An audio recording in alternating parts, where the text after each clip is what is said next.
আমার আপনার মরণ হবে, এই দুনিয়া থেকে আমাকে আপনাকে বিদায় নিতে হবে। মানুষ যখন মারা যায়, মানুষ মারা যাওয়ার পরে তাকে সুন্দরভাবে গোসল দেওয়া হয়, কাফনের কাপড় পরানো হয়, এরপরে জানাজা হয়। এইবার খাটিয়াটাকে ধরে কবরস্থানে নিয়ে যাওয়া হয়, লাশটাকে কবরস্থ করা হবে। এই জন্য তার আখিরাতের চূড়ান্ত সফরের প্রথম ঘাঁটি কবরে রাখা হবে। এই জন্য আমাদের অঞ্চলে যখন কোনো মাইয়াতকে কবরের মধ্যে নামানো হয়, তখন একটা দোয়া পড়া হয়। এই দোয়াটা আপনাদের জানা আছে নাকি? বলেন তো, কি পয়রা কবরের মধ্যে লাশটারে নামানো হয়? বিসমিল্লাহি ওয়া আলা মিল্লাতি রাসূলিল্লাহ। এই দোয়া পড়ে লাশ কবরে নামানো হয়। আমি মারা গেলে আমার ক্ষেত্রেও এই দোয়াটা পড়ে কবরে নামানো হবে। ইসি স্বঘোষিত হুমায়ুন আদ মরছে, ওই বেটাকেও যখন কবরে রাখছে মনে হয় এই দোয়াটাই পড়ে রাখছে। আমাদের দেশে যাচ্ছে, এরা মারা যাওয়ার পরে সব মোটামুটি কিছু সময়ের জন্য ঠিক হয়ে যায়। যেটা দেশি ওটাকেও কিন্তু জানাজা দিয়ে লাশটাকে কবরে রাখা হয়। ওর ক্ষেত্রেও পড়া হবে বিসমিল্লাহি ওয়া আলা মিল্লাতি রাসূলিল্লাহ।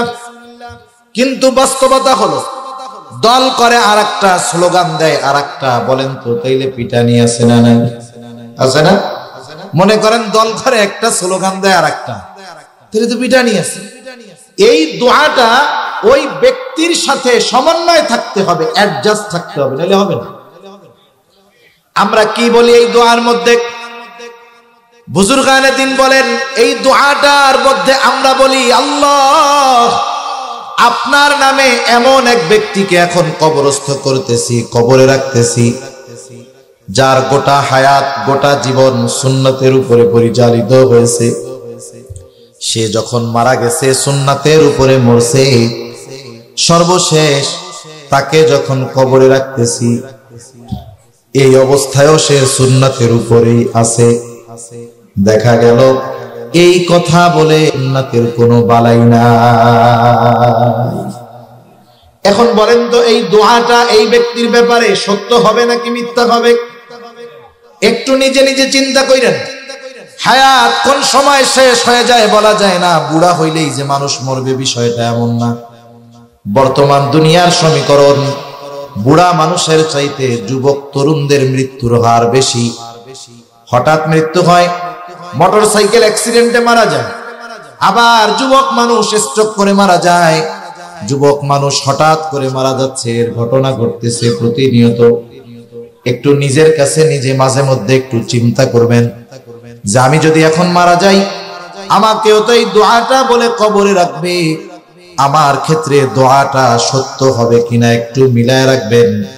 সব সময় এই প্রস্তুতি আমাদের থাকার দরকার। এখনই যদি আমার মৃত্যু হয়, কবরে রাখার সময় যেই দোয়াটা পড়বে সেটা যেন আমার ব্যাপারে মিথ্যা না হয়। ওই দোয়ার সাথে জানি আমার বাস্তব জীবনের মিল থাকে, এই প্রস্তুতি নিয়ে এই হায়াত অতিবাহিত করার দরকার। নাইলে এই কবর হলো অনন্তকালের সফরের প্রথম ঘাঁটি। প্রথম ঘাঁটি। এই ঘাঁটি সাধারণ ঘাঁটি না। জান্নাতের সুসংবাদ প্রাপ্ত সাহাবারাও এই ঘাঁটির ব্যাপারে চিন্তিত থাকতেন। হযরত ওসমান রাদিয়াল্লাহু তাআলা আন নবীজির দুইটা কন্যা ওনার সাথে বিবাহ দিবেন, দুইজনই মারা গেছে। নবীজি বলে, ওসমান আমার তো আর অবিবাহিত কন্যা নাই, যদি থাকতো তৃতীয় জনকেও আমি তোমার সাথে বিবাহ দিতাম। সুবহানাল্লাহ। সম্মানিত উপস্থিতি, আল্লাহ সুবহানাহু ওয়া তাআলা আমাদেরকে এই দুনিয়াতে যে নিয়ামতগুলো দিয়েছেন, নিয়ামতগুলোর মধ্যে অন্যতম এক দামি নিয়ামতের নাম হলো সময়। সবচেয়ে দামি নিয়ামত ঈমান। আর দামি নিয়ামতগুলোর মধ্যে অন্যতম এক দামি নিয়ামত এই সময়। আমরা এই সময়গুলো যদি দ্বীনি কাজে খাটাতে পারি, এই সময়গুলো আমার আপনার আখিরাতে জান্নাতে যাওয়ার কারণ হতে পারে। আল্লাহ প্রদত্ত দামি নিয়ামতগুলোর মধ্যে অন্যতম এক দামি নিয়ামত যে আল্লাহ তাআলা আমাদেরকে শেষ নবী মুহাম্মদুর রাসূলুল্লাহ সাল্লাল্লাহু আলাইহি ওয়াসাল্লামের উম্মত বানিয়েছেন। এটা আল্লাহ তাআলার পক্ষ থেকে আমাদের উপরে বড় এক নিয়ামত। শুধু তাই না, রাসূল আকরাম সাল্লাল্লাহু আলাইহি ওয়াসাল্লাম তো আমাদের জন্য আল্লাহ তাআলার পক্ষ থেকে বিশেষ অনুগ্রহ, বিশেষ করে মুমিনদের জন্য। আল্লাহ তাআলা কোরআনুল কারীমের মধ্যে সে কথা আমাদের জানায়া দেন। আল্লাহ তাআলা বলেন, লাকাদ মান্নাল্লাহু আলাল মুমিনিনা ইয বা'আসা ফীহিম রাসূলাম মিন আনফুসিহিম। আল্লাহ রাব্বুল আলামিন বলেন, আল্লাহ তাআলার পক্ষ থেকে মুমিনদের উপর বিশেষ অনুগ্রহ যে তিনি তাদের মধ্য থেকে তাদের জন্য একজন রাসূল প্রেরণ করেছেন। শুধু তাই না, আল্লাহ তাআলা বলেন, ইয বা'আসা ফীহিম রাসূলাম মিন আনফুসিহিম। আল্লাহ তাআলার বিশেষ অনুগ্রহ মুমিনদের উপর যে আল্লাহ তাআলা তাদের মধ্য থেকে তাদের জন্য একজন রাসূল প্রেরণ করেছেন। এই রাসূল কত বড় অনুগ্রহ মুমিনদের জন্য যে রাসূলুল্লাহ সাল্লাল্লাহু আলাইহি ওয়াসাল্লাম এই মুমিনদেরকেও সর্বোচ্চ মহব্বত এবং ভালোবাসতেন। কত বড় অনুগ্রহ নবী আমার আপনার উপর, যে নবীজি আমাদেরকে মহব্বত করেন, ভালোবাসেন। নবীজি যে আমাদেরকে ভালোবাসেন, মহব্বত করেন, আল্লাহ তাআলাও এই সাক্ষ্য কোরআনুল কারীমের মধ্যে দেন। আল্লাহ তাআলা বলেন, লাকাদ জাআকুম রাসূলুম মিন আনফুসিকুম আজিজুন আলাইহি মা আনিতুম হারিসুন আলাইকুম বিল মুমিনিনা রাউফুর রহিম। আল্লাহ রাব্বুল আলামিন বলেন, লাকাদ জাআকুম রাসূলুম মিন আনফুসিকুম আজিজুন আলাইহি মা আনিতুম হারিসুন আলাইকুম। আল্লাহ বলেন, মুমিনদের জন্য আল্লাহ তাআলা মুমিনদের মধ্য থেকেই একজন রাসূল প্রেরণ করেছেন। এই কথা জানায়া দেওয়ার পরে আল্লাহ তাআলা বলেন, তোমাদের মধ্য থেকে তোমাদের জন্য এমন একজন রাসূলের আগমন ঘটেছে যিনি হলেন সমব্যথী। তার মানে উম্মত যেই বিষয়গুলোয় কষ্ট পায়, নবীও সেই বিষয়গুলোয় কষ্ট পায়। উম্মত যদি কোনো কারণে কষ্ট পায়, নবীজিও সেই কষ্টটা অনুভব করে, নবীজিও উম্মতের সেই কষ্টটা অনুভব করতে পারে মহব্বতের কারণে, ভালোবাসার কারণে। দুনিয়ার মধ্যে দেখবেন ছোট বাচ্চা যখন অসুস্থ হয়ে যায়, 3 বছর 2-3 বছরের বাচ্চা জ্বর হয়েছে, গায়ে প্রচন্ড জ্বর, গা কেমন যেন পুড়ে যাইতেছে। ওই বাচ্চা যখন জ্বরাক্রান্ত হয়, কষ্ট পায়, ওই মা বাবা, ওই সন্তানের মা বাবা যখন পাশে থাকে, বলেন তো সন্তানের এই কষ্টটা মা বাবার কষ্ট পাওয়ার কারণ হয় কি হয় না? সন্তানের কষ্ট মা বাবার কষ্ট পাওয়ার কারণ হয়ে যায়। রাসূল আকরাম সাল্লাল্লাহু আলাইহি ওয়াসাল্লামের উম্মতের প্রতি এরকম দরদ, মহব্বত, মায়া, ভালোবাসা, কেমন ভালোবাসা উম্মতের জন্য। আব্দুল্লাহ ইবনে আমর ইবনুল আস রাদিয়াল্লাহু তাআলা আনহু থেকে বর্ণিত হাদিস, তিনি বলেন, আন্নান নাবিয়্য সাল্লাল্লাহু আলাইহি ওয়াসাল্লাম তাআলা মা কাওলাল্লাহি আযজা ওয়া জাল্লা ফি ইব্রাহিম আলাইহিস সালাম। রাসূল আকরাম সাল্লাল্লাহু আলাইহি ওয়াসাল্লাম কোরআন থেকে তিলাওয়াত করলেন যা আল্লাহ তাআলা ইব্রাহিম আলাইহিস সালামের ব্যাপারে নাজিল করেছেন। কি নাজিল করেছেন? আল্লাহ তাআলা ইব্রাহিম আলাইহিস সালাম তার গুনাহগার উম্মতের জন্য ক্ষমা চেয়ে আল্লাহ তাআলার কাছে দোয়া করেছেন। ওই দোয়ার খবরটা আল্লাহ তাআলা কোরআনুল কারীমে নাজিল করে জানায়া দিয়েছে।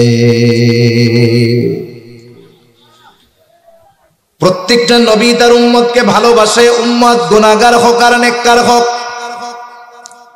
ইব্রাহিম আলাইহিস সালাম তার উম্মতকে ভালোবাসে, বরং কিছু কিছু সময় বিষয়টা এমন হয় নেককারের চাইতে বদকারের জন্য চিন্তা বেশি থাকে। অনেক অভিভাবক আছে, মা বাবা আছে যাদের সন্তান 2-3টা সন্তান, 2টা সন্তান ভালো, একটা সন্তান দুষ্টু, মন্দ, পচা। মা বাবা ওই 2 ভালো ছেলের নিয়ে যত চিন্তা করে তার চাইতে বেশি চিন্তা করে ওই খারাপ অবাধ্য সন্তানটাকে নিয়ে। শুধু তাই না, যখন আল্লাহ তাআলার কাছে দোয়া করে, দোয়া মা বাবা ওই নেককার দুই সন্তানের চাইতে বদকার সন্তানের ব্যাপারে বেশি দোয়া করে। বলে আল্লাহ ছেলেটা যদি ভালো হয়ে যেত তাহলে মরেও শান্তি পাইতাম। সব সময় চিন্তা খারাপটারে নিয়ে বেশি থাকে। কেন? সন্তান খারাপ ঠিক, মোহাব্বতের কারণে ওই খারাপ সন্তানের জন্য চিন্তা মায়া বেশি কাজ করে। প্রত্যেকটা নবী তার উম্মতকে মোহাব্বত করে ভালোবাসে। ইব্রাহিম আলাইহিস সালাম তার উম্মতকে ভালোবাসেন। এই জন্য তিনি দুআর মধ্যে বলেন, রব্বি ইন্নাহুন্না আযলাল্না কাসীরাম মিনান নাস ফামান তাবিআনি ফাইন্নাহু মিন্নি ওয়া মান আসানি ফাইন্নাকা গফুরুর রহিম। ইব্রাহিম আলাইহিস সালাম বলেন, ও আমার রব, ইন্নাহুন্না আযলাল্না কাসীরাম মিনান নাস, ও আমার রব, এই মানুষ, এই প্রতিমাগুলো অধিকাংশ মানুষকে পথচ্যুত করে ফেলছে, পথভ্রষ্ট করে ফেলছে। ফামান তাবিআনি ফাইন্নাহু মিন্নি, যারা আমার আনুগত্য করেছে তারা তো আমার দলভুক্ত, তারা আমার দলভুক্ত। ওমান আসানি, যারা আমার আনুগত্য করে নাই, যারা মূর্তি পূজা বাদ দিয়ে ঈমান আনে নাই, কেমন যেন ইব্রাহিম আলাইহিস সালাতু ওয়াস সালাম বলেন, আল্লাহ এরাও তো আমারই উম্মত। ইব্রাহিম আলাইহিস সালাম কেমন যেন এই গুনাহগার উম্মতের ব্যাপারে ক্ষমা চান।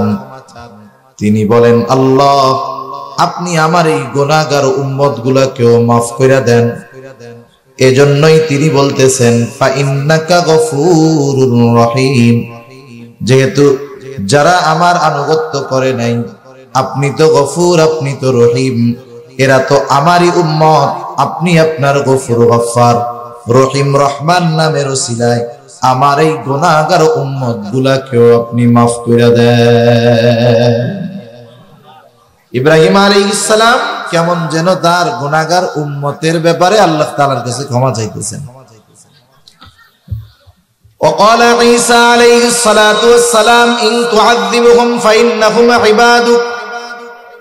ঈসা আলাইহিস সালাম আল্লাহ তাআলার কাছে দোয়া করেন, বলেন, ইন তুআযিবুহুম ফাইন্নাহুম ইবাদুক, আল্লাহ আপনি যদি এদেরকে শাস্তি দেন এরা তো আপনারই বান্দা।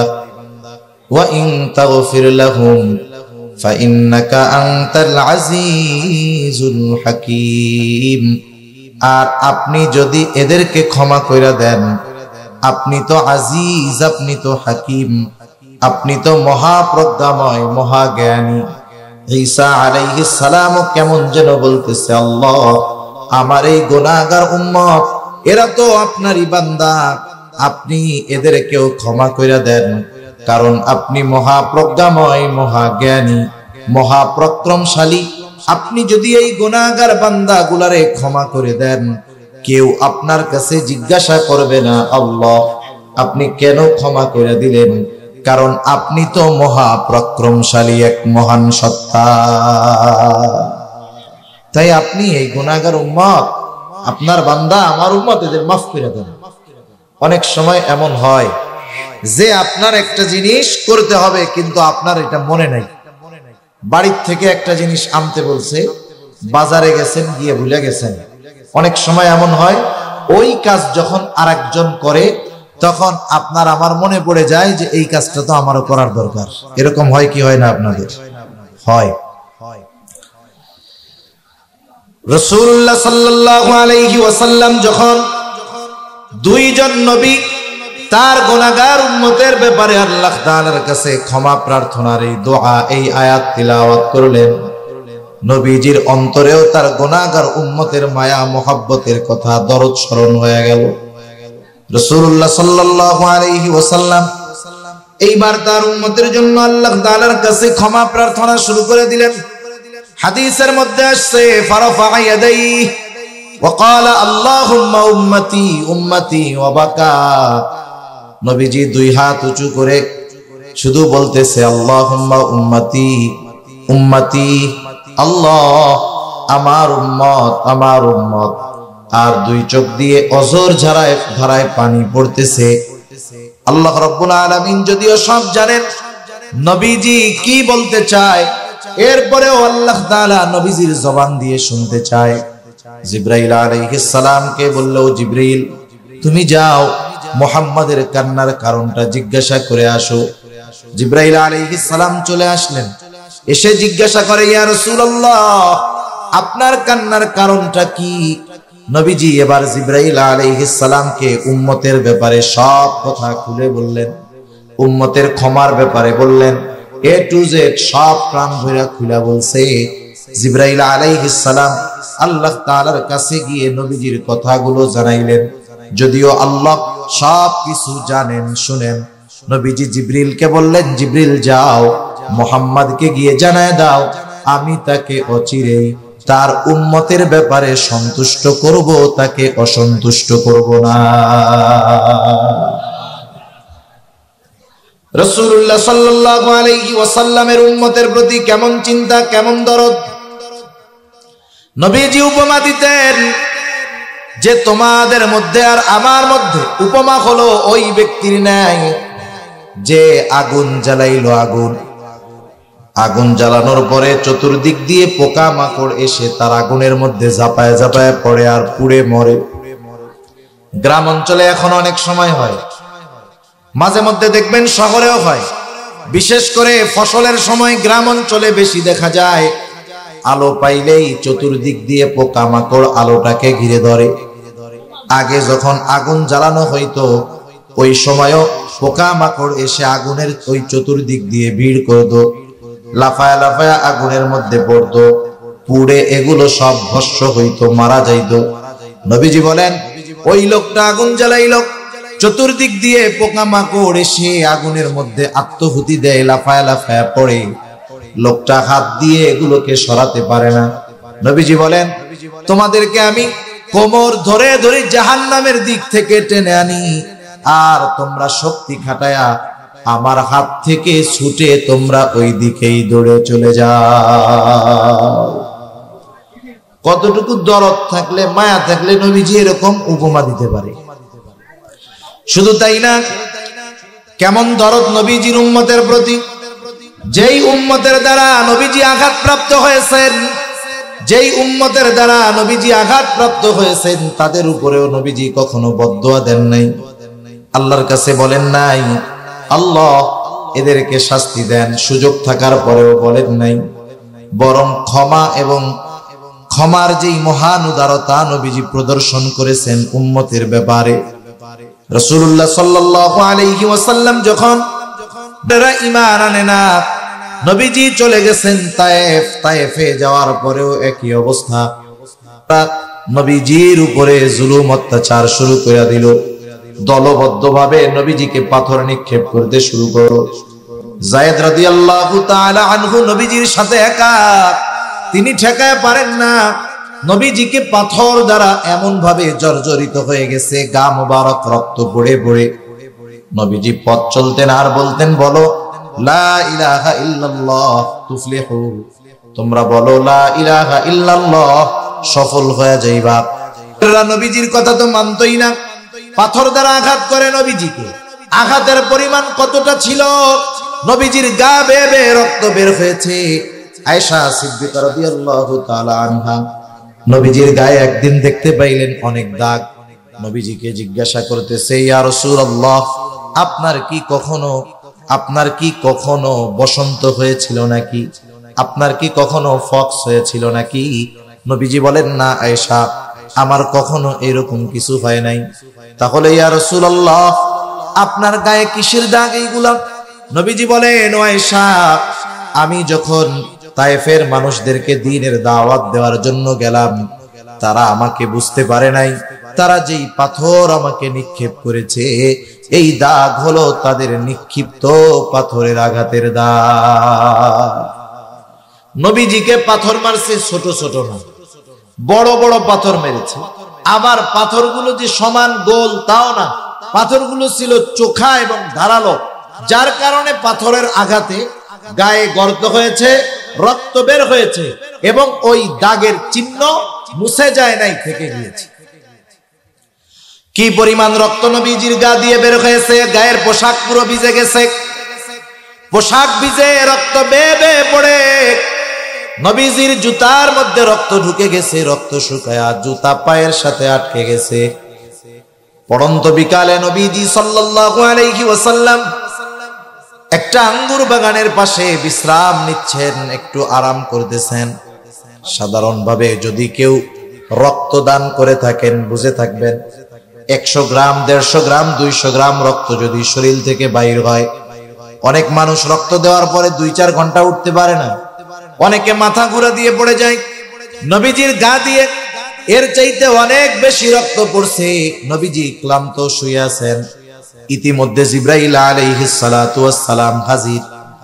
জিবরাইল আলাইহিস সালাম এসে নবীজিকে সালাম দিয়ে বলে, ইয়া রাসূলুল্লাহ, এই কওম আপনার সাথে কেমন আচরণ করেছে আপনার মালিক সব দেখছে। আজকে আমি একা আসি নাই, আর একজন ফেরেশতাকে আমার সাথে পাঠানো হয়েছে, যে ইতিপূর্বে কখনো আপনার নিকটে আসে নাই।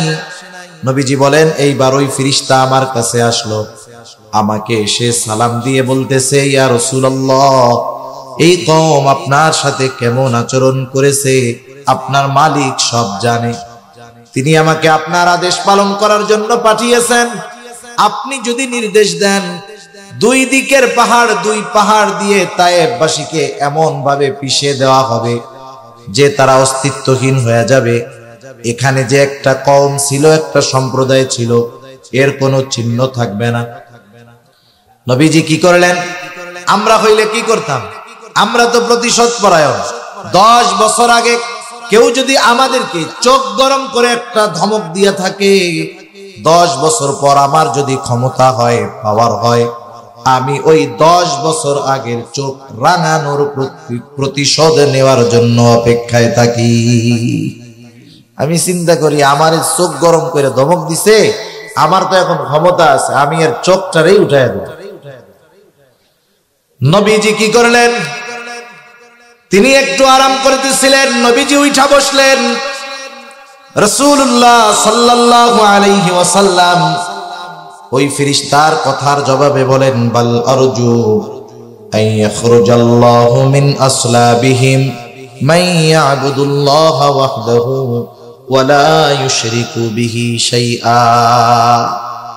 নবীজি বলতেছেন, আমি তো ওদের ব্যাপারে আল্লাহ তাআলার কাছে এই আশা করি যে আল্লাহ তাআলা এই মানুষগুলোর মধ্য থেকে এমন এক কওম, এমন এক প্রজন্ম বের করবে যারা এক আল্লাহর ইবাদত করবে, তার সাথে কারো শরীক করবে না। নবীজি এমনটাও বলেন নাই হালকা পাতলা দিয়া এদেরকে একটু সতর্ক কইরা দাও, বরং যাদের দ্বারা গোটা দেহ রক্তে রঞ্জিত হয়েছে, নবীজি তাদের ব্যাপারেও প্রতিশোধ নেন নাই, বরং আশা পোষণ করেছে এরা ঈমান না আনলেও এদের পরবর্তী প্রজন্ম ঈমান আনবে।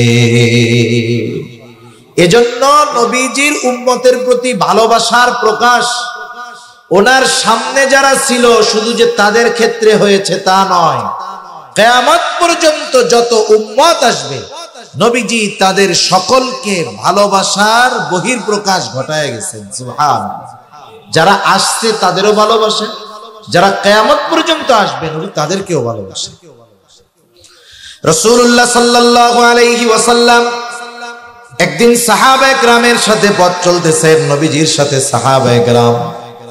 হঠাৎ করে নবীজি বলতেছে, আমার ভাইদেরকে আমার দেখতে মন চায়। সাহাবায়ে কেরাম বলে, ইয়া রাসূলুল্লাহ, আমরা কি আপনার ভাই নই? নবীজি বললেন, তোমরা হইলা আমার সাথী সাহাবী, তাহলে আপনার ভাই কারা? নবীজি বলেন, আমার ভাই হলো তারা যারা আমার পরে আমাকে না দেখে ঈমান আনবে, তারা হলো আমার ভাই। এর দ্বারা নবীজি কিয়ামত পর্যন্ত যত উম্মত তার দুনিয়ায় আসবে সকলের প্রতি আগাম ভালোবাসার বার্তা নবীজি দিয়ে গেছেন। সুবহানাল্লাহ। এসব বিষয়গুলো থাক। এখন বলেন তো, দুনিয়াতে আসলে আমাকে আপনাকে ভালোবাসে কে? একজন মানুষ আমারে আপনারে বলে যে আপনারে খুব ভালোবাসি, কথার কথা, আপনাকে একজন বলে যে আপনারে খুব ভালোবাসি, আপনারে ভালোবাসি ভাই, দাদা, চাচা। এখন ওই যেই লোকটা ভালোবাসে তাকে নিয়ে আপনি এক জায়গায় গেছেন, যাওয়ার পরে আপনি যে কোনো এক বিপদে পড়ে গেছেন। আপনি যখন বিপদে পড়ছেন, আপনারে দেখা বিপদ থেকে বাঁচানোর জন্য আশেপাশের কিছু মানুষ সাহায্য করার জন্য আসছে, কিন্তু ওই যে যেই লোকটা আপনারে খুব ভালোবাসে, ও বিপদ আজ করতে পেরে সবার আগে আপনার কাছ থেকে দূরে সরে বাড়ি চলে আসছে। এখন আপনি ওইখান থেকে কোনো মতে উদ্ধার হয়ে বাড়ি আসছেন, ওর সাথে আবার দেখা, দেখাই বলতেছে ভাই আপনারে খুব ভালোবাসি, আপনারে খুব মহব্বত করি। বলেন তো এবারে কি করবেন আপনি? আপনি বলবেন যে চিটিংবাজি বাদ দাও, তুমি যদি সত্যই আমাকে ভালোবাসতা তাইলে ওই বিপদে সবাই যদি চইলা যাইতো তুমি আমার কাছে থাকতা, কিন্তু হইল কি, বিপদে পড়ার পরে তুমি আমার কাছ থেকে সবার আগে ভাগছো। এ মিথ্যা কথা আর আমারে বইলা কোনো লাভ নাই। তাহলে বাস্তবিক ভালোবাসার প্রমাণ কখন পাওয়া যায়? যখন বিপদে যে সাহায্য করে, বড় বিপদে যে সাহায্য করে, বড় বিপদে যে পাশে থাকে, সেই বাস্তবে ভালোবাসে। ঠিক কিনা বলেন? মুখ দিয়ে ভালোবাসার কথা বলুক আর না বলুক, আসলে সেই ভালোবাসে। মানুষ হিসাবে সবচাইতে বড় মুসিবত আমাদের এই দুনিয়ায় না, প্রত্যেকটা মানুষের সবচাইতে বড় মুসিবত হবে কিয়ামতের দিন। ওই দিনটা মানুষ এতটা চিন্তা, এতটা পেরেশানির মধ্যে থাকবে, ওই দিন মা তার সন্তানকে চিনবে না, সন্তান তার মাকে চিনবে না, ভাই তার ভাইকে চিনবে না। আল্লাহ তাআলা কোরআনুল কারীমের মধ্যে বলেন, ইয়াউমা ইয়াফিরুল মারউ মিন আখিহি ওয়া উম্মিহি ওয়া আবিহি ওয়া সাহিবাতিহি ওয়া বানিহি লিকুল্লি ইমরিইম মিনহুম ইয়াউমা ইযিন শা'নুন ইউগনি। আল্লাহ রাব্বুল আলামিন বলেন, কিয়ামতের দিন ভাই ভাইয়ের থেকে পলায়ন করবে, ওয়া উম্মিহি ওয়া আবিহি, পিতা মাতার থেকে পলায়ন করবে, ওয়া সাহিবাতিহি ওয়া বানিহি, সেই দিন স্ত্রী সন্তানদের থেকে মানুষ পলায়ন করবে। প্রত্যেকটা মানুষ নিজের বিশেষ চিন্তায় বিভোর থাকবে। যেই দিন মা চিনবে না সন্তানকে, মা চিনবে না সন্তানকে, বাবা চিনবে না সন্তানকে, ওই কঠিন মুসিবতে এমনও হবে একজন মানুষ আল্লাহ তাআলার কাছে এমনটাও বলবে যে আল্লাহ, গোটা দুনিয়ার সব মানুষকে জাহান্নামে দিয়ে হলেও আপনি আমাকে জান্নাতে দিয়া দেন। কেমন মুসিবত, কত বড় বিপদ সেই দিন হবে যে মানুষ কাউরে চিনবে না, সকলেই নাফসি নাফসি করবে, নিজের চিন্তায় বিভোর থাকবে। ওই দিন আমার আপনার নবী মুহাম্মাদুর রাসূলুল্লাহ আলাইহি ওয়াসাল্লাম তিনিও চিন্তিত থাকবেন, তবে নিজের জন্য নয়। নবীজি চিন্তিত থাকবেন উম্মতের জন্য। নবীজি কিয়ামতের দিন হাসরের ময়দানে উম্মতের চিন্তায় বিভোর থাকবেন। নবীজি একবার দৌড়িয়ে চলে যাবেন হাউজে কাউসারের কাছে, যেন তার কোনো উম্মত পানি পানে মাহরুম না হয়ে যায়। নবীজি আর একবার দৌড়ে চলে যাবেন মিজানের কাছে, না জানি ওজনে কোনো উম্মত ধরা পড়ে না যায়।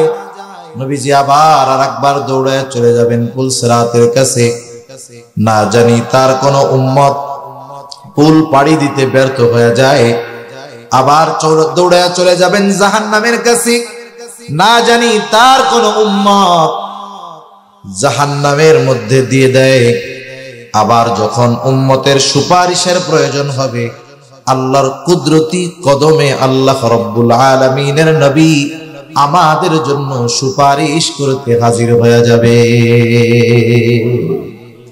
উম্মতের চিন্তায় নবী বিভোর থাকবে। শুধু তাই না, সব নবী জান্নাত অভিমুখে চলে রওনা হয়ে যাবে, সকলেই জান্নাতের দোরগোড়ায় পৌঁছায়া যাবে।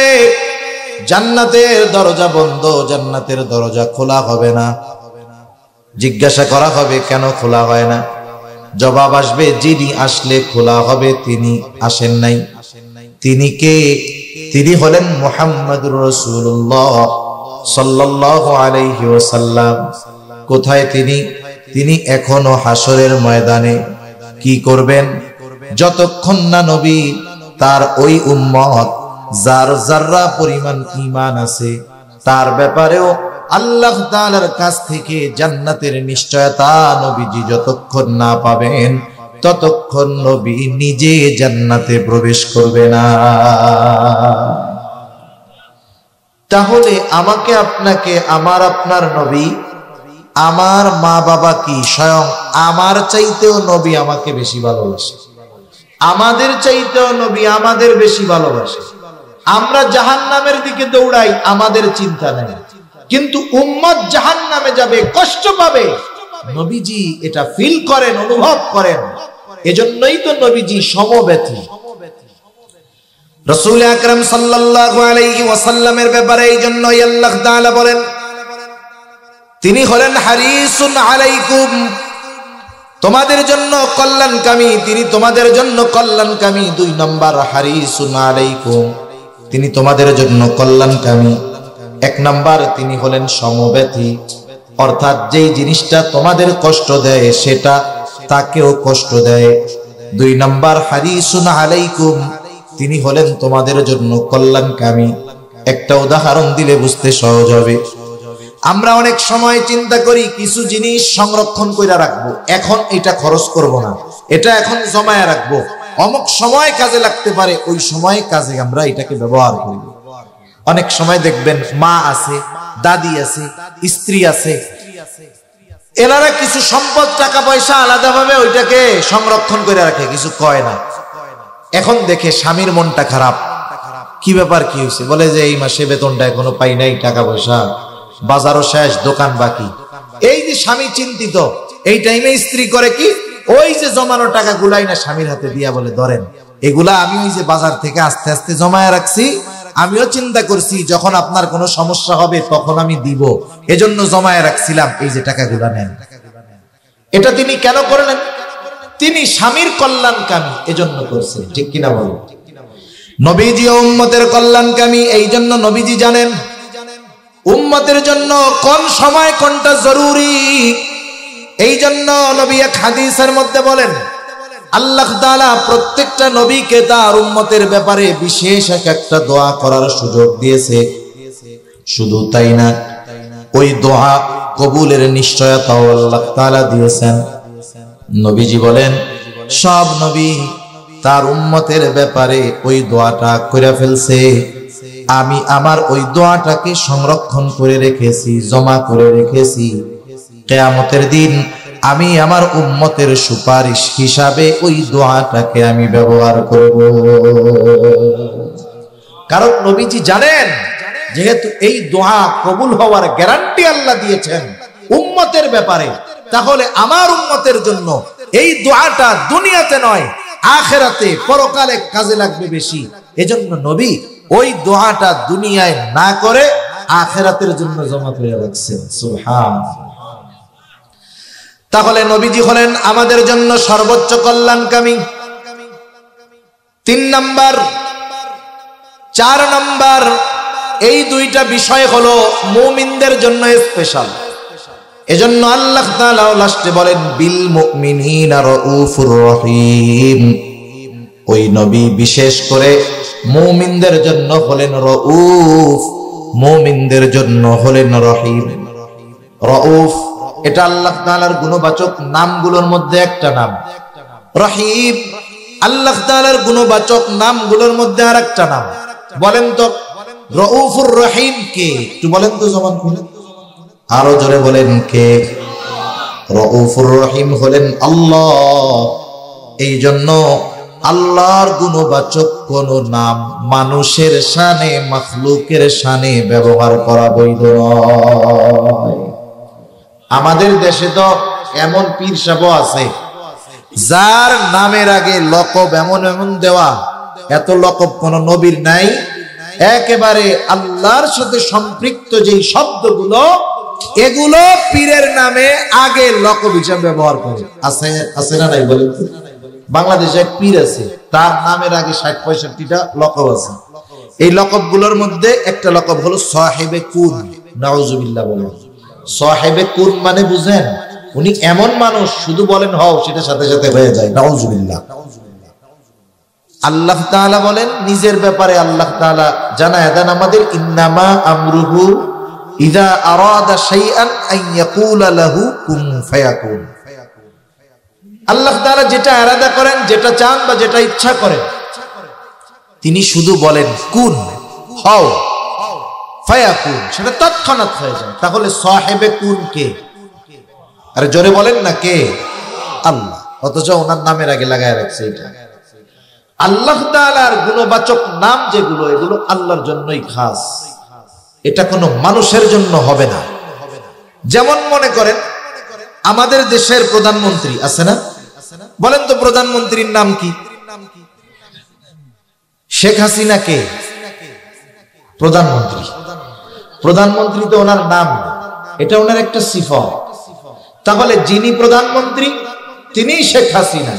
কেউ যদি প্রধানমন্ত্রী শব্দ উল্লেখ করে কোনো কথা বলে, ওটা যেমন শেখ হাসিনা পর্যন্ত যাবে। কেউ যদি শেখ হাসিনা বলে কোনো কথা বলে, ওটা প্রধানমন্ত্রী পর্যন্তই যাবে। ঠিক কিনা বলেন? দুজন একই ব্যক্তি। সুতরাং আল্লাহ তাআলার গুণবাচক নাম রহিম আল্লাহ, আল্লাহই রহিম। গফুর আল্লাহ, আল্লাহই গফুর। যিনি গফুর তিনি আল্লাহ, যিনি রহিম তিনি আল্লাহ, যিনি খালেক তিনি আল্লাহ, যিনি মালিক তিনি আল্লাহ, যিনি রাউফ তিনি আল্লাহ। তাহলে আল্লাহ তাআলার গুণবাচক নাম কোন মানুষের শানে ব্যবহার করা যাবে না। এজন্য নাম ডাকার রাখার ক্ষেত্রেও, ডাকা এবং রাখার ক্ষেত্রেও সতর্কতা অবলম্বন জরুরি। যেমন আমাদের দেশে নাম রাখছে আব্দুল খালেক, মা বাবা আব্দুল খালেক রাখছে, মা বাবা আব্দুল মালিক রাখছে। ডাকার ক্ষেত্রেও আব্দুল খালেক আব্দুল মালিক ডাকার দরকার। কিন্তু কেমনে ডাকে? খালেক। মাঝে মধ্যে তো একটু তেড়া বেঁকা করে ডাকে, ও খালেক কে? আছে না এরকম? আপনি তাকে ডাকবেন আব্দুল খালেক, খালেকের বান্দা এটা বলে আপনি তারে খালেক বানায় ফেলতেছেন। এটা ঠিক না ডাকা? যদিও আমাদের মাকসাদ উদ্দেশ্য এটা থাকে না, তবে ডাকাটা ঠিক না।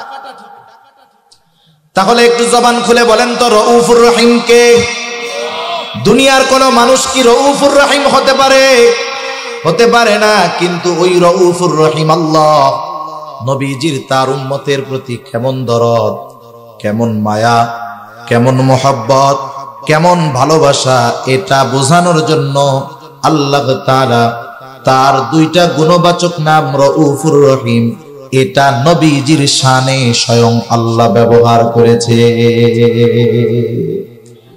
আল্লাহ তাআলা বলতেছে এই নবী হলেন এমন নবী যে মুমিনদের জন্য হলো রউফুর রহিম। তিনি হলেন মুমিনদের জন্য অতি সদয় পরম দয়ালু। আল্লাহ তাআলা তার হাবিবের ব্যাপারে বলতেছে যে তিনি হলেন তার মুমিন উম্মতদের ব্যাপারে অতি সদয় পরম দয়ালু। এই কথার দ্বারা এই বিষয়টা ক্লিয়ার হয়ে যায় যে আল্লাহ রাব্বুল আলামিন তার নবীকে কেমন ভালোবাসে, আর ওই নবী তার উম্মতদেরকে কেমন ভালোবাসে। তাহলে নবী যে আমাদের সম্পর্কের যারা আছে, মা হোক, বাবা হোক, ভাই হোক, বন্ধু হোক, সকলের চাইতে নবী যে আমাদের বেশি ভালোবাসে, কোনো সন্দেহ আছে? নবী যে সবচেয়ে বেশি ভালোবাসে, এ সাক্ষ্য কে দিয়েছে? জোরে বলেন কে? আল্লাহ দিয়েছে। এজন্য নবীকেও তো আমাদের ভালোবাসার দরকার। ভালোবাসার দরকার আছে না নাই? নবীর প্রতি উম্মতের ভালোবাসা হবে সর্বোচ্চ ভালোবাসা। এমন এক জিনিস, নবীকে ভালোবাসা নবীর অনুসরণের মাধ্যমে হয়। আর নবীকে ভালোবাসা এটা ঈমান সম্পৃক্ত বিষয়। এটা কিন্তু বিষয়টা এমন না যে সম্পর্কের ভালোবাসা, সম্পর্কের ভালোবাসা ঈমানের কারণে ত্যাগ করা যায়। সম্পর্কের ভালোবাসা ঈমানের কারণে বাড়বে, সম্পর্কের ভালোবাসা দ্বীনের কারণে কমবে। সাহাবায়ে কেরাম প্রমাণ করে দিয়েছেন, তারা প্র্যাকটিক্যাল দেখায় গিয়েছেন যে তারা তাদের নবীজির প্রতি ভালোবাসাকে সর্বোচ্চ প্রাধান্য দিয়েছেন। কারণ নবীজির প্রতি ভালোবাসা হলো মুমিনের ঈমান। রাসূলুল্লাহ সাল্লাল্লাহু আলাইহি ওয়াসাল্লাম বলেন, লা ইউমিনু আহাদুকুম হাত্তা আকুনা আহাব্বা ইলাইহি মিন ওয়ালিদিহি ওয়া ওয়ালাদিহি ওয়ান নাসি আজমাইন।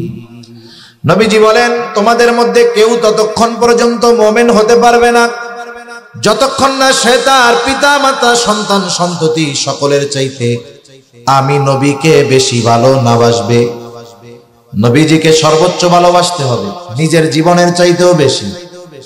হযরত ওমর রাদিয়াল্লাহু তাআলা আনহু একদিন নবীজির সাথে পথ চলতেছেন, হঠাৎ করে নিজেই বলেন, ইয়া রাসূলুল্লাহ, আমি আপনাকে আমার জীবনের পরে সবচাইতে বেশি ভালোবাসি। নবীজি বললেন, না ওমর, হয় নাই।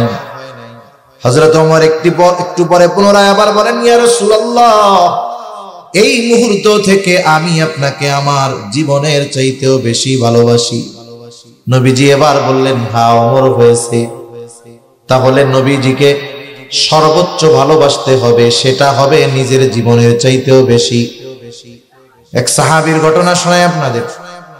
বাপ মা যদি বাপ মারে ভালোবাসা যাবে না, এটা ইসলাম কখনো বলে না।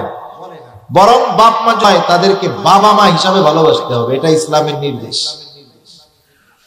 কিন্তু যদি ঈমানের কারণে বাবার সাথে দুশমনি করতে হয়, পিছপা হওয়া যাবে না। বদরে যখন শুরু হয়েছে, বদরে একজন সাহাবী, জান্নাতের সুসংবাদ প্রাপ্ত 10 জনের একজনও তিনি। ওনার নাম হলো আবু উবাইদা ইবনুল জাররাহ রাদিয়াল্লাহু তাআলা। আবু উবাইদা জানে গেছে, তাকায় দেখে আবু উবাইদার বাবা জাররাহ সেও যুদ্ধ করার জন্য আসছে পক্ষে, মুসলমানদের বিপক্ষে। দীর্ঘদিন পর আবু উবাইদা তার বাবাকে দেখছে, বাবার প্রতি ভালোবাসা মহব্বত জাগ্রত হয়ে গেছে। মনে মনে চিন্তা করছে, জড়ব, কিন্তু বাবার মুখোমুখি হব না। বাবার থেকে সরে সরে আবু উবাইদা করে, কিন্তু বাবার নজর বিধি, বাবার আচার আচরণ দিকে খেয়াল করতেছে, গতিবিধি পরিলক্ষণ করতেছে যে বাপ কি করে। আবু উবাইদা একবার দেখলেন যে তার বাবা জাররাহ নবীজিকে আক্রমণ করার জন্য চেষ্টা করতেছে। আবু উবাইদা এক দৌড়ে গিয়ে বাবাকে দূরে সরায় দিলেন, আবার চলে আসলেন নিজের আগের জায়গায়। আপনি বাবার গতিবিধি লক্ষ্য করতেছেন। তিনি আবার দেখলেন তার বাবা জাররাহ নবীজির দিকে আক্রমণ করার জন্য অগ্রসর হয়। আবার তিনি গিয়ে বাবাকে দূরে ঠেলা দিয়ে আসলেন। তৃতীয়বার আবার খেয়াল করেন বাবার গতিবিধি, বাবা কি করে।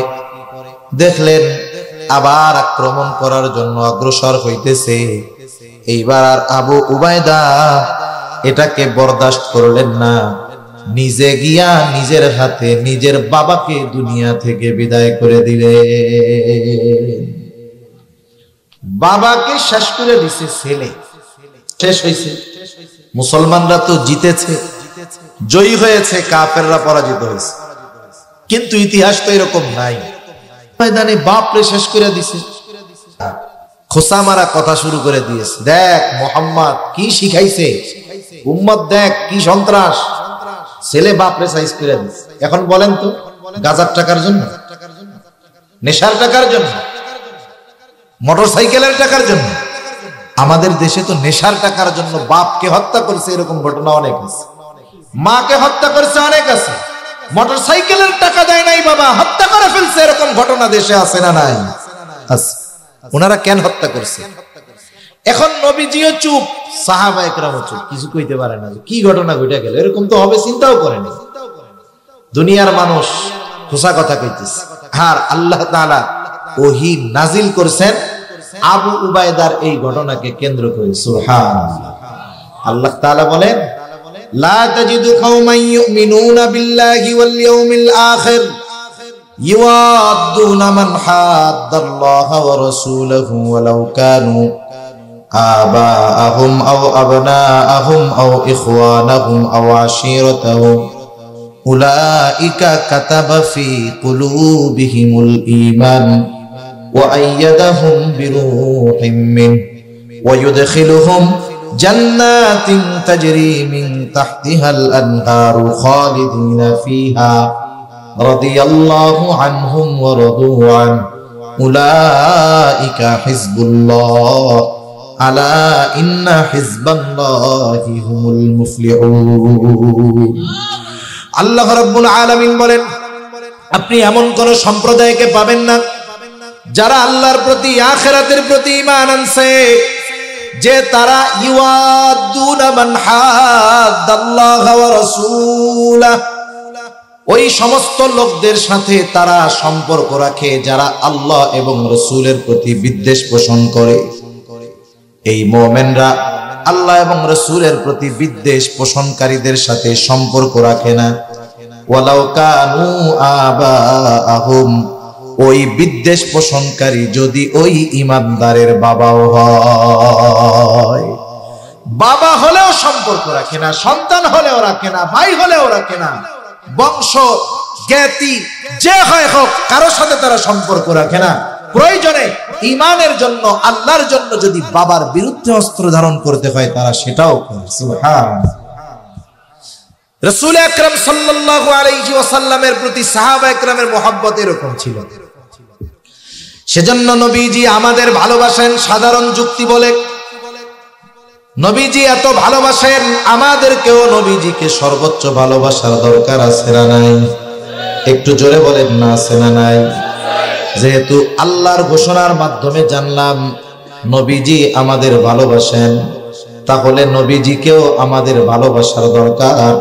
তবে নবীজিকে কেমনে ভালোবাসবো, কোন পদ্ধতিতে ভালোবাসবো, দুনিয়ার কাউকে এই পদ্ধতি আমাদের শিখায় দেওয়া লাগবে না।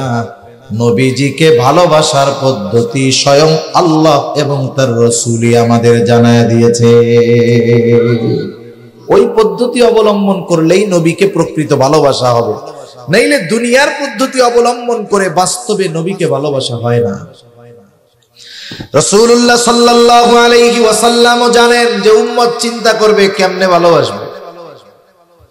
এজন্য রাসূলুল্লাহ সাল্লাল্লাহু আলাইহি ওয়াসাল্লাম জানায় দেন, মান আহাব্বা সুন্নতি ফাকাদ আহাব্বানি ওয়া মান আহাব্বানি কানা মাই ফিল জান্নাহ। নবীজি বলেন, যে আমার সুন্নাতকে ভালোবাসলো সে আমি নবীকে ভালোবাসলো, আর আমি নবীকে যে ভালোবাসলো সে আমি নবীর সাথে জান্নাতে থাকবে।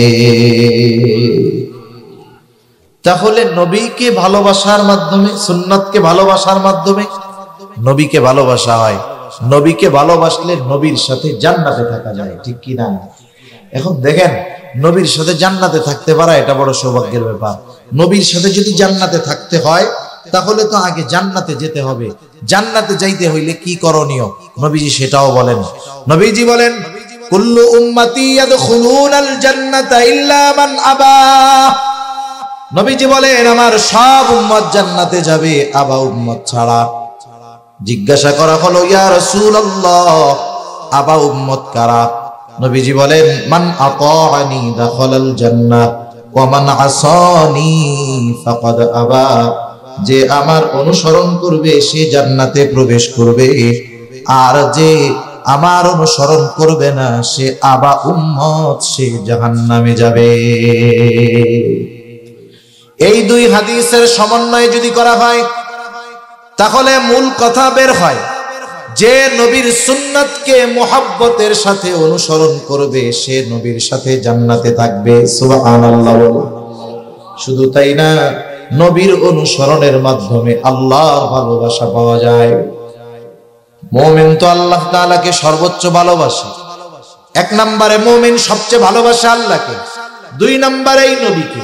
এজন্য আল্লাহ তাআলাও বলেন, ওয়াল্লাযীনা আমানু আশাদ্দু হুব্বাল লিল্লাহ। মুমিনের আল্লাহর প্রতি ভালোবাসা হলো সুদৃঢ়। এখন আল্লাহকে ভালোবাসবো কেমনে? আল্লাহ তাআলাও তাকে ভালোবাসার পদ্ধতি জানায় দিয়ে বলেন, আল্লাহ তাআলা নবীজিকে জানায় দেন, ও নবী, ও পয়গম্বর, আপনার উম্মত আমাকে তো ভালোবাসতে চায়, কিন্তু কি করলে আমাকে ভালোবাসা হবে আপনি বলেন। কুল ইন কুনতুম তুহিব্বুনাল্লাহ ফাত্তাবিউনি ইউহিব্বুকুমুল্লাহ। আল্লাহ তাআলা বলেন, নবী আপনি বলেন, ইন কুনতুম তুহিব্বুনাল্লাহ, তোমরা যদি আল্লাহকে ভালোবাসতে চাও কি করবা? নবীজি আপনি বইলা দেন, ফাত্তাবিউনি, যে তোমরা যদি আল্লাহকে ভালোবাসতে চাও তাহলে আমি নবীর অনুসরণ করো। এখন আসেন হাদিস আর আয়াতের সমন্বয়ে কি অর্থ আসে? হাদিস আর আয়াতের সমন্বয়ে অর্থ আসে নবীজির অনুসরণ করলে আল্লাহকে ভালোবাসা হয়, নবীজির অনুসরণ করলে জান্নাতে যাওয়া যায়।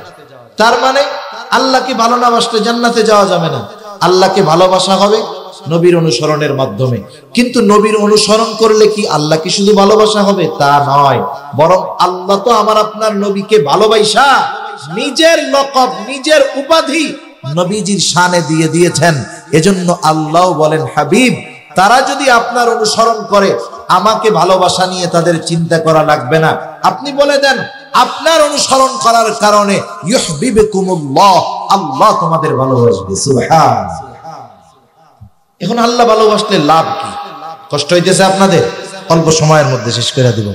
আল্লাহ ভালোবাসলে লাভ কি? হাদিসের মধ্যে আসছে, রাসূলুল্লাহ সাল্লাল্লাহু আলাইহি ওয়াসাল্লাম বলেন, আল্লাহ তাআলা যখন কাউকে ভালোবাসে, একটু খেয়াল দিয়ে আমার কথাটার জবাব দিবেন। বলেন তো নবীজির অনুসরণ করলে কে ভালোবাসে? আরো জোরে বলেন কে? আল্লাহ তাআলা যখন কাউকে ভালোবাসে, তার মানে আল্লাহর ভালোবাসা পাইতে হইলে নবীর অনুসরণের বিকল্প নাই। নবীজি বলেন, আল্লাহ তাআলা যখন কাউকে ভালোবাসেন, জিবরাইল আলাইহিস সালামকে ডেকে বলে, জিবরিল আমি দুনিয়ার অমুককে ভালোবাসি, তুমিও ভালোবাসো। এইবার জিবরাইল তাকে ভালোবাসতে শুরু করে, আল্লাহ ভালোবাসে, জিবরাইলও ভালোবাসে। শুধু তাই নয়, জিবরাইল আসমানের মধ্যে ঘোষণা করে দেয়, ও আসমানের বাসিন্দারা, দুনিয়ার অমুক বান্দাকে আল্লাহ ভালোবাসে, আমি ভালোবাসি, তোমরাও ভালোবাসো। এইবার আসমানের ফেরেশতারা ওই ব্যক্তিকে ভালোবাসতে শুরু করে।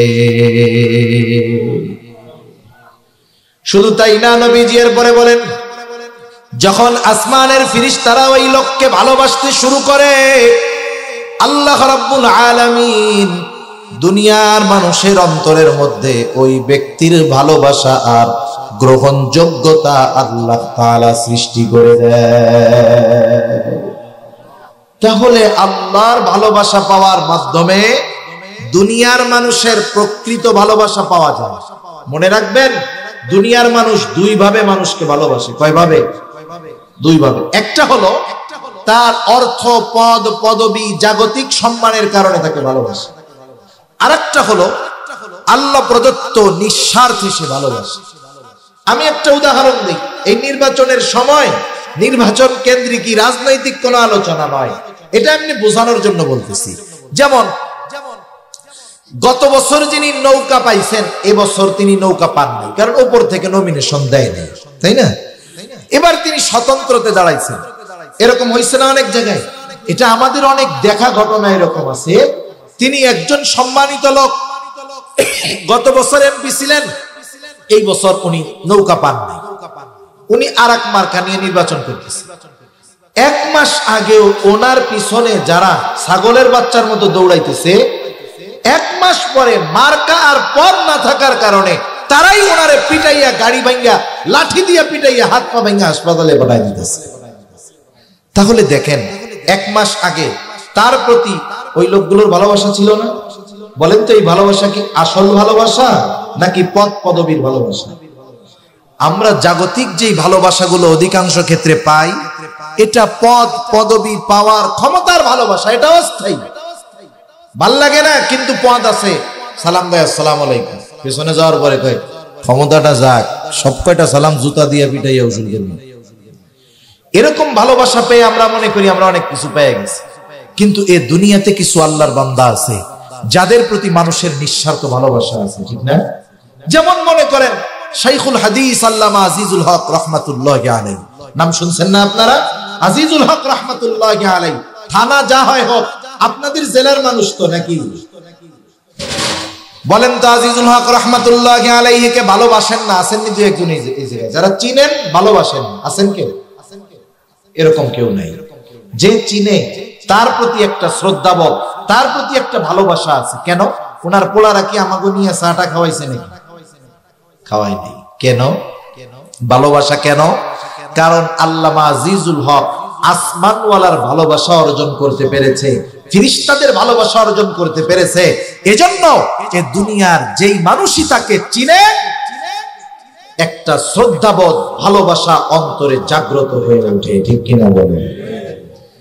এজন্য নবীর অনুসরণের মাধ্যমে আল্লাহর ভালোবাসা পাইলে দুনিয়ারও লাভ। তাহলে আমরা যেই মূল কথার দিকে যাই, নবীজিকে ভালোবাসার পদ্ধতি হলো নবীজির সুন্নাতকে মহব্বতের সাথে অনুসরণ করা। মনে রাখতে হবে, নবীজির সুন্নাত যার মধ্যে নাই, আল্লাহর ভালোবাসাও সে কিন্তু পাবে না। সর্বশেষ একটা কথা বলে আলোচনা শেষ করি। এই দুনিয়ার হায়াতটা হলো সবচাইতে মূল্যবান সম্পদগুলোর মধ্যে অন্যতম।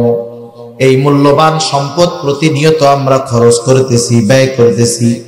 একটা দিন আমার আপনার নির্দিষ্ট ওই হায়াত, মূল্যবান সম্পদটা শেষ হয়ে যাবে। তখন মালাকুল মউত চলে আসবে, আমার আপনার মরণ হবে। এই দুনিয়া থেকে আমাকে আপনাকে বিদায় নিতে হবে।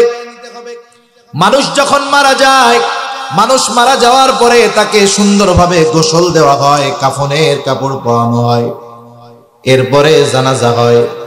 এইবার খাটিয়াটাকে ধরে কবরস্থানে নিয়ে যাওয়া হয়, লাশটাকে কবরস্থ করা হবে। এই জন্য তার আখিরাতের চূড়ান্ত সফরের প্রথম ঘাঁটি কবরে রাখা হবে। এই জন্য আমাদের অঞ্চলে যখন কোনো মাইয়াতকে কবরের মধ্যে নামানো হয়, তখন একটা দোয়া পড়া হয়। এই দোয়াটা আপনাদের জানা আছে নাকি? বলেন তো, কি পয়রা কবরের মধ্যে লাশটারে নামানো হয়? বিসমিল্লাহি ওয়া আলা মিল্লাতি রাসূলিল্লাহ। এই দোয়া পড়ে লাশ কবরে নামানো হয়। আমি মারা গেলে আমার ক্ষেত্রেও এই দোয়াটা পড়ে কবরে নামানো হবে। ইসি স্বঘোষিত হুমায়ুন আজাদ মরছে, ওই বেটাকেও যখন কবরে রাখছে মনে হয় এই দোয়াটাই পড়ে রাখছে। আমাদের দেশে যাচ্ছে, এরা মারা যাওয়ার পরে সব মোটামুটি কিছু সময়ের জন্য ঠিক হয়ে যায়। যেটা দেশি ওটাকেও কিন্তু জানাজা দিয়ে লাশটাকে কবরে রাখা হয়। ওর ক্ষেত্রেও পড়া হবে বিসমিল্লাহি ওয়া আলা মিল্লাতি রাসূলিল্লাহ। কিন্তু বাস্তবতা হলো, দল করে আরেকটা, স্লোগান দেয় আরেকটা। বলেন তো, তাইলে পিটানি আছে না নাই? আছে না? মনে করেন দল করে একটা, স্লোগান দেয় আরেকটা, তাহলে তো পিটানি আছে। এই দোয়াটা ওই ব্যক্তির সাথে সমন্বয় থাকতে হবে, অ্যাডজাস্ট থাকতে হবে, নাহলে হবে না। আমরা কি বলি এই দোয়ার মধ্যে? বুজুর্গানে দিন বলেন, এই দোয়াটার মধ্যে আমরা বলি, আল্লাহ আপনার নামে এমন এক ব্যক্তিকে এখন কবরস্থ করতেছি, কবরে রাখতেছি, যার গোটা হায়াত, গোটা জীবন সুন্নতের উপরে পরিচালিত হয়েছে। সে যখন মারা গেছে সুন্নাতের উপরে মরছে, সর্বশেষ তাকে যখন কবরে রাখতেছি, এই অবস্থায়ও সে সুন্নাতের উপরেই আছে। দেখা গেল এই কথা বলে সুন্নাতের কোনো বালাই নাই। এখন বলেন তো, এই দোয়াটা এই ব্যক্তির ব্যাপারে সত্য হবে নাকি মিথ্যা হবে? একটু নিজে নিজে চিন্তা করেন। হায়াত কোন সময় শেষ হয়ে যায় বলা যায় না। বুড়া হইলেই যে মানুষ মরবে বিষয়টা এমন না। বর্তমান দুনিয়ার সমীকরণ, বুড়া মানুষের চাইতে যুবক তরুণদের মৃত্যুর হার বেশি। হঠাৎ মৃত্যু হয়, মোটরসাইকেল অ্যাক্সিডেন্টে মারা যায়। আবার যুবক মানুষ স্ট্রোক করে মারা যায়। যুবক মানুষ হঠাৎ করে মারা যাচ্ছে, এর ঘটনা ঘটতেছে প্রতিনিয়ত।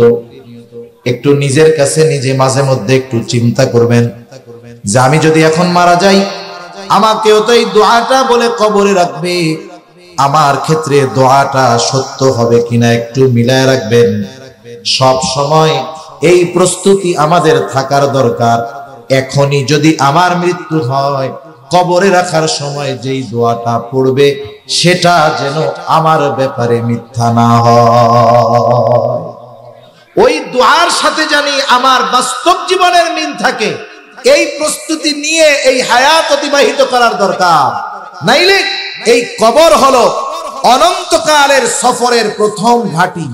প্রথম ঘাঁটি। এই ঘাঁটি সাধারণ ঘাঁটি না, জান্নাতের সুসংবাদ প্রাপ্ত সাহাবারাও এই ঘাটির ব্যাপারে চিন্তিত থাকতেন। হযরত ওসমান রাদিয়াল্লাহু তাআলা আন নবীজির দুইটা কন্যা ওনার সাথে বিবাহ দিবেন, দুইজনই মারা গেছে। নবীজি বলে, ওসমান, আমার তো আর অবিবাহিত কন্যা নাই, যদি থাকতো তৃতীয় জনকেও আমি তোমার সাথে বিবাহ দিতাম। সুবহানাল্লাহ। জান্নাতের সুসংবাদ প্রাপ্ত একজন সাহাবী। শুধু তাই না, ওনার ব্যাপারে একটা ঘটনা আছে।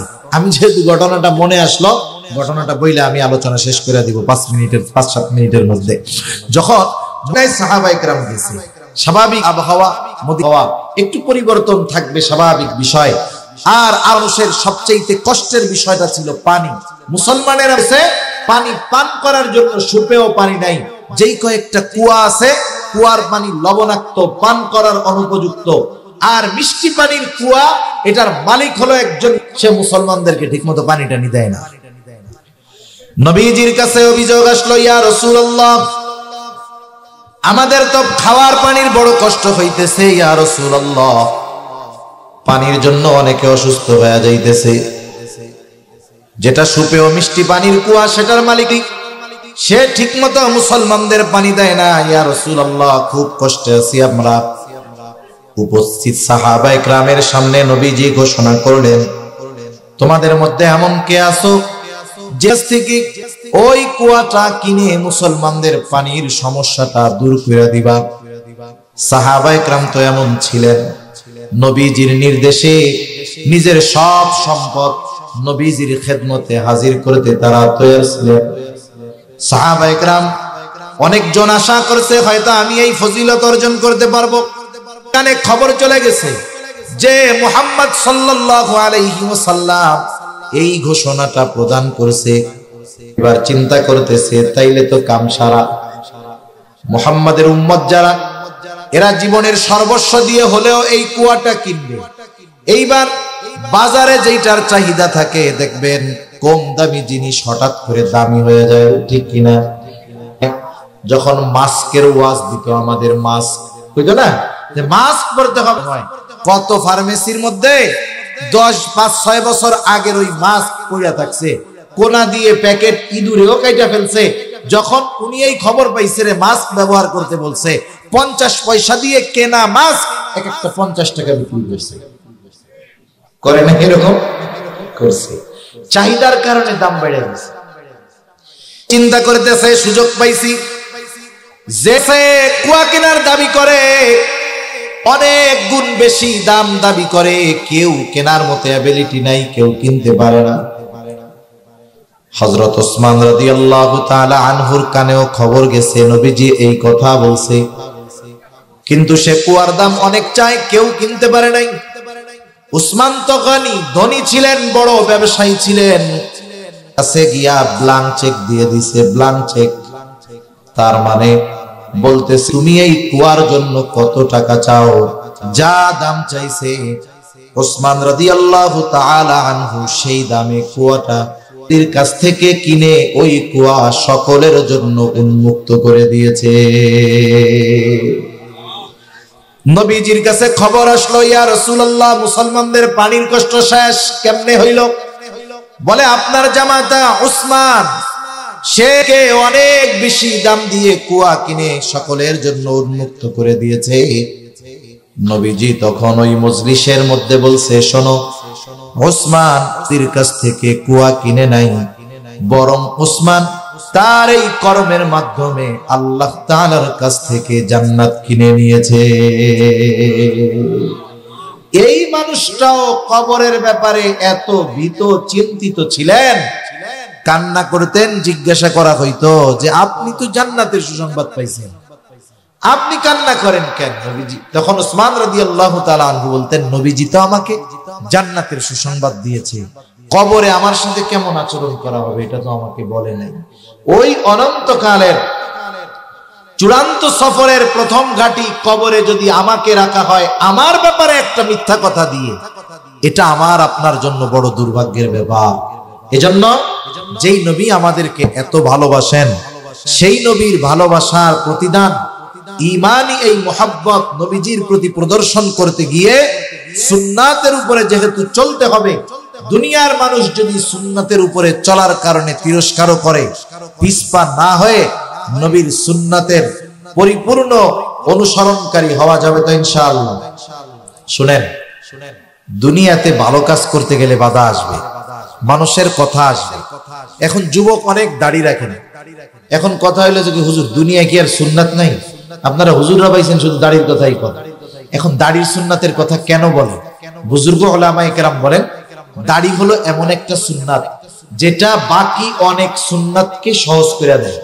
দাড়ি হলো এমন এক সুন্নাত, এক সুন্নাত অনেক গুনাহ থেকে বাঁচার কারণ হয়। মনে করেন এক লোকের দাড়ি আছে কিন্তু নামাজ কালাম পড়ে না, এরকম লোক সমাজে আছে না? অনেক আছে। দাড়ি আছে কিন্তু নামাজ পড়ে না, বেনামাজি। ওই দাড়ি আছে তার, সে যদি একটা গুনাহ করে বা অন্যান্য অপরাধ করে, মানুষ বলে আরে মিয়া দাড়ি রাইখা আপনি এই কাজটা করলেন। এই যে কথাটা বলে যে দাড়ি রাইখা এই কাজটা করলেন, তার মানে দাড়ির প্রতি তার আর স্পেশাল একটা শ্রদ্ধাবোধ, মোহাব্বত, ভালোবাসা আছে, এজন্যই বলি। এখন অনেক যুবকদেরকে দাড়ি রাখতে বললে দাড়ি রাখে, কেন রাখো না? বলে এখন তো হুজুর কলেজে পড়ি, হাই স্কুলে পড়ি, সকলে ভাইয়া বলে, দাড়ি রাখলে তো আমার দাদাও আমার চাচা ডাকা শুরু করবে।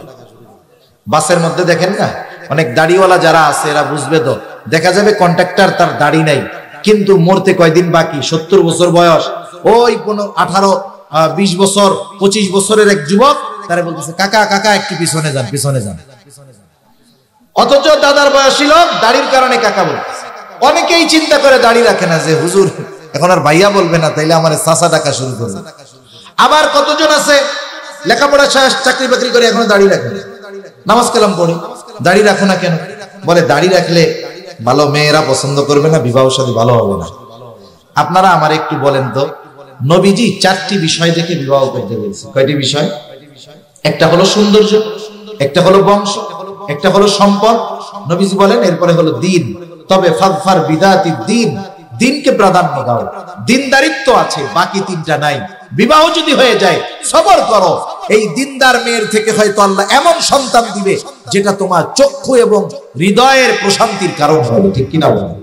আর দিন নাই, বাকি 3টা আছে। দিন নাই, সৌন্দর্য আছে। দিন নাই, টাকা পয়সা আছে। দিন নাই, অনেক উচ্চ বংশীয়। তুমি যদি চিন্তা করো যে ওই সুন্দরী টাকা পয়সাওয়ালা উচ্চ শিক্ষিতা সে আমারে বিবাহ করবে না আমার দাড়ি থাকলে, সে পছন্দ করবে না আমাকে দাড়ি থাকলে, হ্যাঁ হতে পারে তুমি টাকাওয়ালা মেয়ে বাবা, হতে পারে তুমি সুন্দরী বাবা, হতে পারে তুমি অনেক বংশীয় বাবা, কিন্তু আমি তোমারে বলি পরকালে তুমি জান্নাতি না জাহান্নামী সেটা আল্লাহ ভালো জানে। কিন্তু ওই দিনহীন সুন্দরী টাকাওয়ালা বংশীয় মেয়েটা যে নবীর সুন্নাতকে পছন্দ করে না, ওকে ঘরে আনার পরে আখেরাতে কি হবে জানি না, কিন্তু দুনিয়ায় একটা ছোট্ট জাহান্নাম আশা করা যায়, তুমি দেখতে পারবা। দুনিয়ায় ছোট্ট একটা জাহান্নাম দেখতে পারবা। এই জন্য যেই মেয়ে সুন্নাতকে পছন্দ করে না সেই মেয়ে ভালো হয় কোন যুক্তিতে, আমার এটা বুঝে আসে। এজন্য দুনিয়ার মানুষ তিরস্কার করুক, অনেক সময় দেখবেন একজন আরেকজনকে ফলো করতে গিয়ে যদি কেউ তিরস্কার করে ওকে, ও ছোট মনে করে না নিজেকে। যেমন বিশ্বকাপ ফুটবল খেলা আসলে আমরা কিন্তু হরেক রকমের চুলের কাটিং দেখি, দেখেন না আপনারা? কত রকমের কাটিং, মোরগ কাটিং দেখেন নাই? এই মধ্যে দিয়ে আছে, চারদিক দিয়া নাই। আরে এইগুলা কাটিং আমাদের অঞ্চলে আমরা ছোটবেলায় দেখছি মুরগি চুরি হয় ধরা পড়ে না, মুরগি চুরি হয় ধরা পড়েই না। হঠাৎ একদিন মুরগি চোর ধরতে পারছে, ধরা খাইছে মানে কি অতীতে যত মুরগি চুরি হয়েছে সব এইটাই করছে। এইবার ওকে করতো কি, অর্ধেক চুল চাইছা আধা টাক বানাইয়া বাকি অংশে কালি লাগাইয়া এলাকার মধ্যে জুতার মালা পরাইয়া ঘুরাই করে রেখে, মানুষও বুঝতো যে এটা হলো মুরগি চোর, অর্ধেক টাক বানাইছে ওরা। এখন আরেকজন ওই বিশ্বকাপ ফুটবলের সময় অর্ধেক টাক এই জায়গায় নাই, এই জায়গায় খানিক আছে, এরকম কাটিং দিয়ে আসছে। মুরব্বীরা হয়তো এটা বুঝবে না। এখন ওরে জিজ্ঞাসা করছে, কিরে মুরগি চুরি কিরে ধরা খাইছিলি নাকি, এরকম কাটিং দিলি কেন? এখন বলেন তো ও এই কথার প্রতিবাদ করবে কি করবে না? ও গর্বের সাথে বলবে, দাদা এ কথা বললেন না, আপনি জানেন এটা কি স্টাইলের কাটিং, এটা মুন্সিগঞ্জেও কাটা যায় না, ঢাকা থেকে 3000 টাকা দিয়ে আমি এই কাটিং দিয়ে আসছি। মুরব্বীও বলবে ভালোই তো, 3000 টাকা দিয়ে মুরগি চোরা কাটিং তো আমরা এমনি দিয়ে দিতে পারতাম। এখন বলেন ওর কথার দ্বারা আপনি কি বুঝলেন? এই যে মুরগি চূড়া মার্কা কাটিং যে ওকে বলা হইল, ও লজ্জিত হয় নাই, বরং সে আরো গর্বের সাথে বলছে যে এই চুলের স্টাইল হলো অমক বিশ্ববিখ্যাত খেলোয়াড়ের চুলের স্টাইল। গর্বের সাথে বলছে না? আরে মিয়া, তোমাকে দাড়ি রাখার কারণে কেউ যদি চাচা বলে, দাড়ি রাখার কারণে যদি মুরব্বী বলে, দাড়ি রাখার কারণে যদি বুড়া বলে, তুমি বলবা আরে বেটা এটা হলো মুহাম্মাদুর রাসূলুল্লাহর স্টাইল। ঠিক কিনা বলো? ওই তিরস্কার আখিরাতে পরিবর্তন হয়ে ওই তিরস্কারের পরিবর্তে আল্লাহ জান্নাত পুরস্কার দিবে ইনশাআল্লাহ। এজন্য আমরা নবীজির সুন্নাতের পরিপূর্ণ পাবন্দি করার চেষ্টা করব। সুন্নাত হলো মুসলমানদের স্টাইল, মুসলমানদের সভ্যতা, কৃষ্টি, কালচার, অনুকরণীয়, অনুসরণীয় সব মুহাম্মাদুর রাসূলুল্লাহর পদ্ধতি। এবং আমাদের উচিত, আমাদের আইডল আমরা যদি মুহাম্মাদুর রাসূলুল্লাহ সাল্লাল্লাহু আলাইহি ওয়াসাল্লামকে বানাতে পারি, আমাদের মুসলিমদের সভ্যতা, মুসলিমদের কৃষ্টি কালচার সংরক্ষিত হবে, ঘরে ঘরে পৌঁছাবে। মনে রাখবেন, মুসলমানদের সভ্যতা, কৃষ্টি কালচার এটা শুধু বাৎসরিক, মাসিক অথবা নির্দিষ্ট কোনো সময়ে পালনীয় নয়, বরং মুসলমানদের সভ্যতা, কৃষ্টি কালচার স্বয়ং মুসলমান সর্বদা সব সময় নিজের সাথে বহন করে চলে। ঠিক কিনা বলেন? এজন্য আমাদের থেকে মুসলমানদের যে সংস্কৃতি এটা দূর করে দিতে চায়। মনে রাখবেন, মুসলমানদের সংস্কৃতি হলো সুন্নাতের আলোকে। এটাকে যদি আমরা ধারণ করতে পারি, ওই অনুযায়ী যদি জীবন পরিচালিত করতে পারি, ইনশাআল্লাহ দুনিয়া আখিরাত উভয়টাই আল্লাহ তাআলা আমাদের জন্য উজ্জ্বল করে দিবে। আল্লাহ সুবহানাহু ওয়া তাআলা আমাদের সকলকে মুহাম্মাদুর রাসূলুল্লাহ সাল্লাল্লাহু আলাইহি ওয়াসাল্লামের আমাদের প্রতি মুহাব্বতকে অনুধাবন করে তাকেও পরিপূর্ণ মুহাব্বত করার তৌফিক আল্লাহ আমাদের দান করুন। সকলে বলি আমিন। ওয়া আখিরু দাওয়ানা আলহামদুলিল্লাহি রাব্বিল আলামিন। আসসালামু আলাইকুম ওয়া রাহমাতুল্লাহি ওয়া বারাকাতুহু।